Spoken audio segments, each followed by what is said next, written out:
உரிமைகளை ஒன்றிய அரசு நசுக்க பார்க்கறாங்க. இப்பொழுது புதிதாக ஒரு இடத்தில் தீபம் ஏற்ற வேண்டும் என்று you have to pick your battles என்று சொல்வார்கள். இந்திய ஜனநாயகத்தை இன்னும் யாரா பாதுகாக்க முடியும் அப்படின்னா முத்துவேல், கருணாநிதி, ஸ்டாலின் என்னும் நான் மக்களுடைய பேராதரவுடன் அரசினை ஏறியவர். பொறுப்புணர்வு கொண்ட ஒரு தலைவராக அண்ணன் தளபதி விளங்குகிறார். ரொம்ப கஷ்டம் இதை அழிக்கிறது. அதுக்கான கட்ஸ் சிஎம் கிட்ட இருந்து வருது. இதெல்லாம் ஒரு தலைவனுக்கான ஒரு பண்பு, ஒரு கண்ணியமான ஒரு குணங்கள் அது அவர்கிட்ட இருக்கு.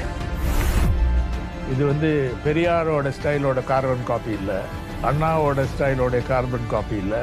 ரொம்ப முக்கியமாக பார்த்தா கலைஞர் லாங்கஸ்ட் சர்விங் லீடர், அவருடைய கார்பன் காப்பி இல்லை.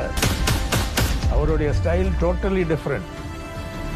We will survive and we will continue. இதுதான் தொடர்ச்சி, இதுதான் நிஜ சமூக நீதியின் தன்மை. கன்னியாகுமரி மண்ணையிலிருந்து டெல்லியின் மாளிகை வரை இந்த செய்தி எதிரொலிக்கட்டும்.